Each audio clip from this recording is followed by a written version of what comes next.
السلام عليكم. ازيكم عاملين ايه؟ يا رب تكونوا بخير وبأحسن حال ان شاء الله. النهارده بإذن الله هنعمل مع بعض فاهيتا الفراخ او الفاهيتا الدجاج بطريقة بجد حلوة جدا، سهلة وبسيطة وطعم بجد روعة. يعني احلى واجمل من اللي بنشتريها من بره مليون مرة. وهنعمل كمان نوع بطاطس بيوريه حلو جدا، هنعمله باشكال مختلفة جميلة قوي قوي. يعني هتغري الولاد وهتديهم قيمة غذائية كمان في البيت. بجد طعمه يا جماعة رهيب. هنعمل من أول عيش التورتيلا بدل ما نشتريه من بره نعمله، وكمان هنحطه في الفريزر، هنعمل كمية ما شاء الله ونحطها في الفريزر ونطلعها في أي وقت نعمل بيها شاورما فاهيتا كريب أي اللي احنا عايزينه. بجد عيش التورتيلا ده جميل وكمان بينباع بره في السوبر ماركت غالي قوي، فليه احنا بقى مش نعمله في البيت؟ وكمان هنعمله بطريقة جميلة وسهلة وبسيطة خالص. بس اول حاجة هنعمل مع بعض فاهيتا الدجاج بطريقة بسيطة وجميلة. شايفين قد ايه جميلة؟ بجد روعة يا جماعة وطعمها حلو جدا. هنعمله في البيت بطريقة بسيطة، مكونات بسيطة وشوية يعني بهارات. يعني مش خليني اقول لكم بجد طعمها كان رهيب. تتبيلة الفراخ دي كانت من اجمل التتبيلات ومن احلى كمان التتبيلات اللي عملتها، بجد حلو قوي. هنبدا معاكم اول حاجه ان انا اقطع الفراخ، او عايزه اوريكم بس واعرفكم ازاي انا قطعت الفراخ. معايا هنا 3 صدور من الفراخ، قطعت الصدر على قسمين تمام. وبعدين بعمل بقطعه كده رفيع بالطريقه اللي انتوا شايفينها كده. وبعدين بشيل منها اي زيادات مش مرغوب فيها، بروح شايلها خالص. اي دهن اي جلد مش مرغوب فيه بقطعها رفيع زي ما انتوا شايفين كده. وكمان بتكون بالطول، يعني تقطيعتها سهلة وجميلة جدا. اهم حاجة ما تكونش تخينة عشان تاخد في التتبيلة كويس وما تاخدش مننا اي وقت. وهي ده شكل الشاورما، وهي دي تقطيعة الشاورما. شايفين طويلة مش صغيرة، جميلة جدا. بشيل بس عرق الفليتو ده على جنب. وطبعا زي ما قلنا بنشيل اي زيادات مش مرغوب فيها تمام. وبعدين بجيب الصدر اقطعه لنصين بالطريقة دي كده. وبعدين بقى ببدأ ان انا اقطعه بالطول زي ما حضراتكم شايفين كده. بحاول على قد ما اقدر ان يكون التقطيع على قد بعضيها عشان وقت التسوية يكون يعني زي بعضه بالظبط. طيب احنا مش عندنا صدور فراخ وعندنا مثلا وراك، مفيش اي مشكلة. عندنا صدور فراخ بانيه ممكن نقطعها صغير زي ما انتوا شايفين، عندنا وراك ممكن كمان نعملها.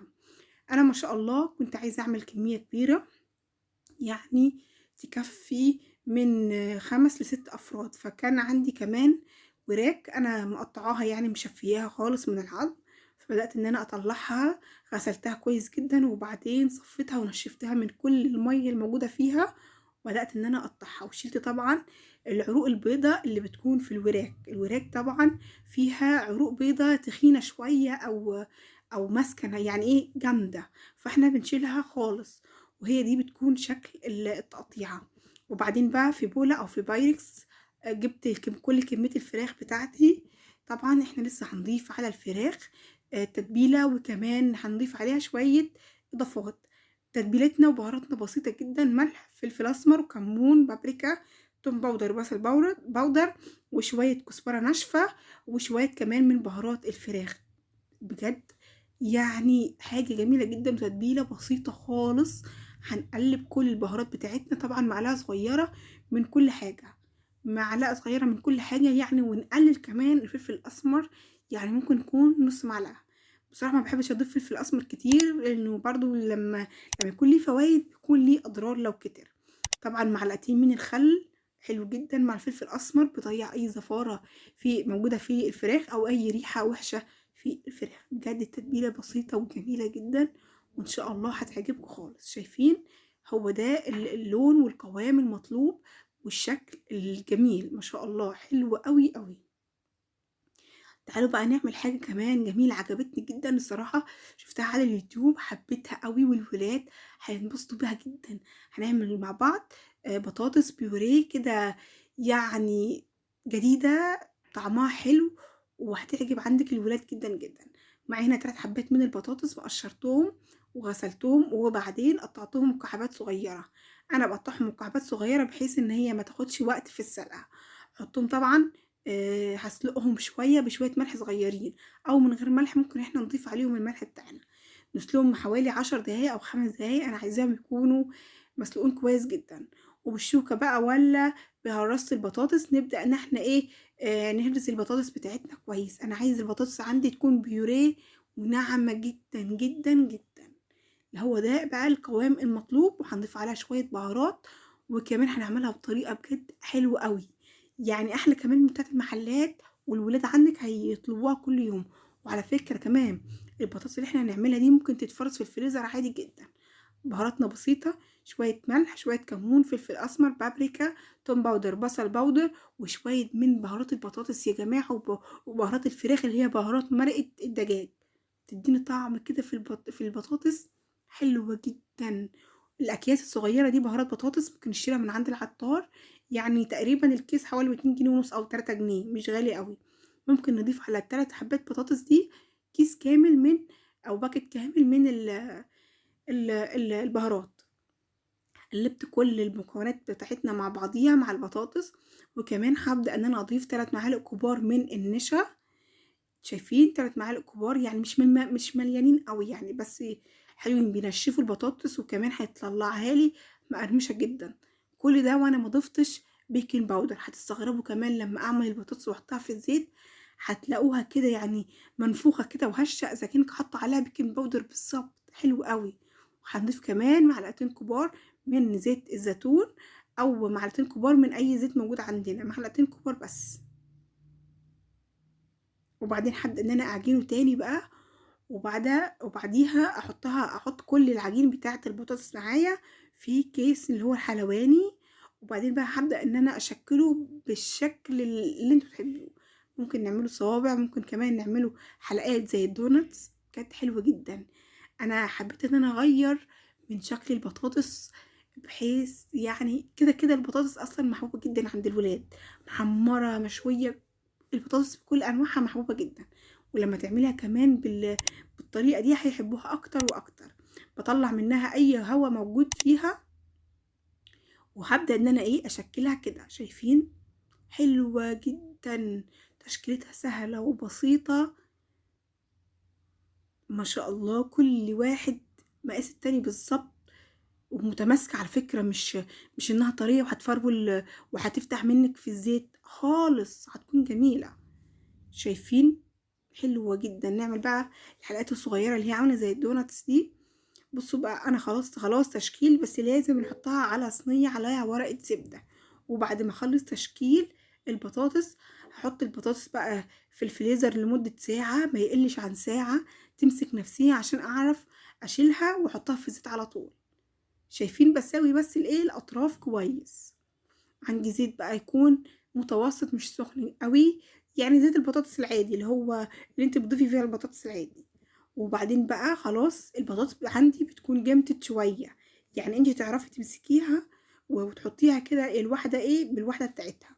شايفين ما شاء الله حلوة جدا. اول ما تحطيها هتكون عاملة زي الطعمية كده وتقب على وش الزيت، مش حاطين اي بيكنج باودر، وهتكون منفوخة ومقرمشة جدا، حلوة قوي.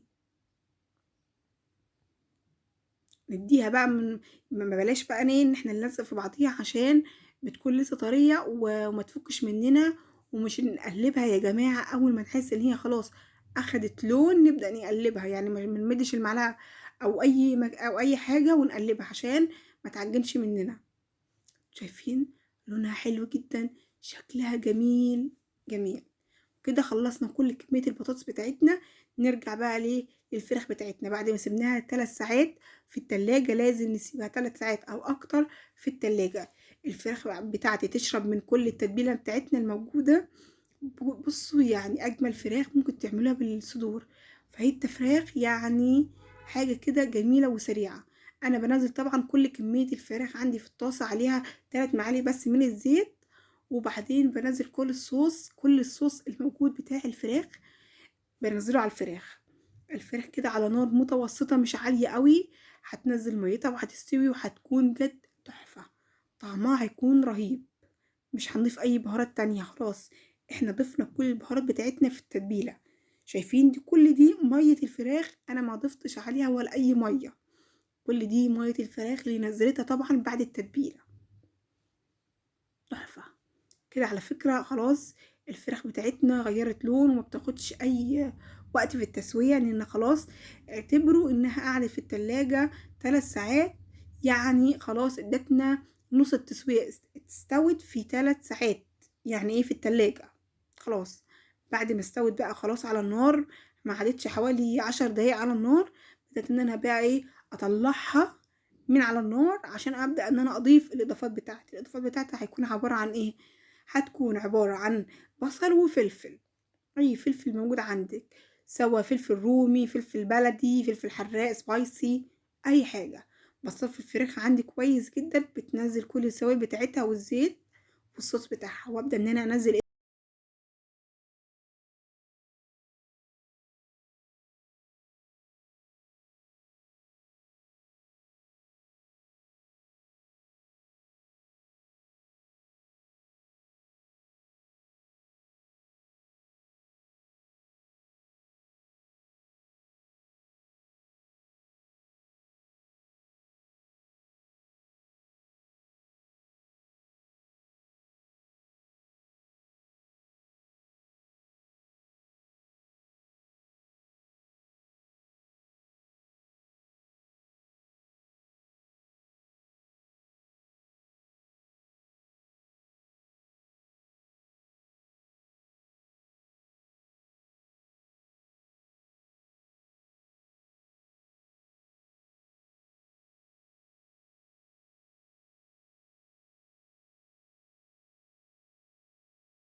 البصل والفراخ والموجود والفلفل يشربوا من بعض او يتماسكوا من بعض.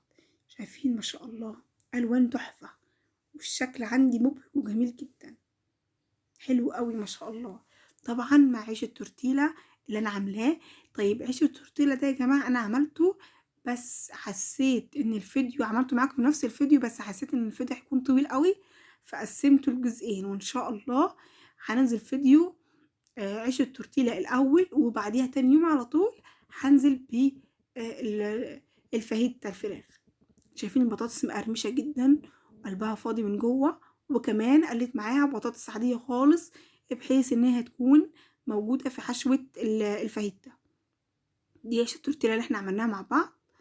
فهبدا ان احنا هنبدا بقى ان احنا نلفه بطريقه بسيطه جدا.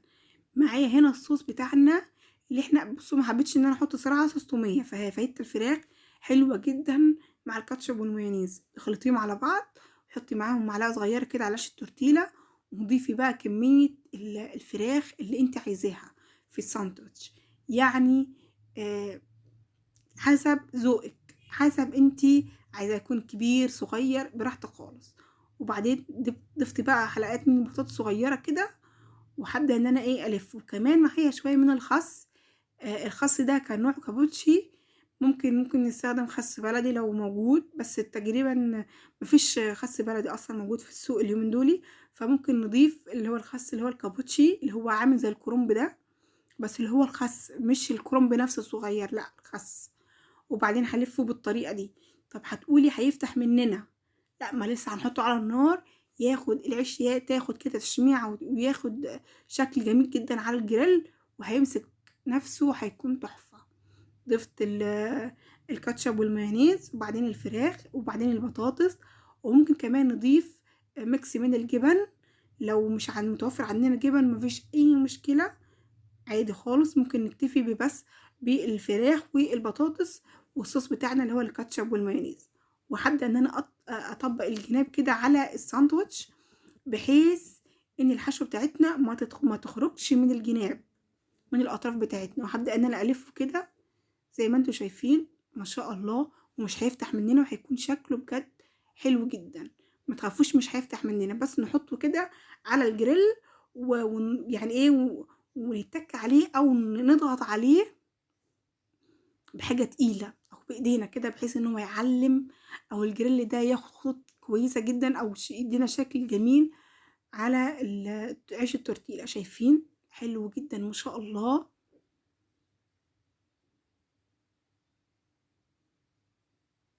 يا جماعه والله انا مش قادره اتكلم، اتكلمت كتير، بس الشكل حلو جدا، مبهج كده ومفرح كده. سندوتشات عملناها بسرعة جميلة، طعمها حلو قوي، مخدتش مننا اي وقت ولا اي مجهود، عملناها. يعني الساندوتش ده واقف بره ب50 و60 جنيه طبعا. بس بيكون كبير شوية، يعني ممكن الساندوتش ده تجيبيه من بره ب30 أو 40 جنيه. تمام.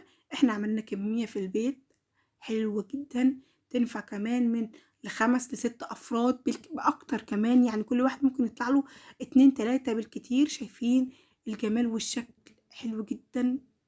دي طريقتنا الجميلة. عملنا النهاردة فاهيتا الدجاج بطريقة بسيطة وجميلة جدا، يعني بإذن الله مش هنشتريها تاني من بره خالص. وعملنا كمان مع بعض البطاطس البيوري الجميلة، حلوة جدا. شايفين قرمشة وماسكة نفسها، وشايفين مفضية جدا من جوه. حلو قوي القرمشة، بجد تحفة. يا ربي الفيديو بتاعنا يكون عجبكم النهارده، واتمنى منكم انكم بقى تشتركوا في القناه وتفعلوا زر الجرس عشان يوصلكم كل جديد من الوصفات اللي انا بعملها، وتعليقاتكم الجميله اللي بتفرحني. بحبكم جدا. شايفين حلو قوي. الف هنا وشفا على قلوبكم يا رب.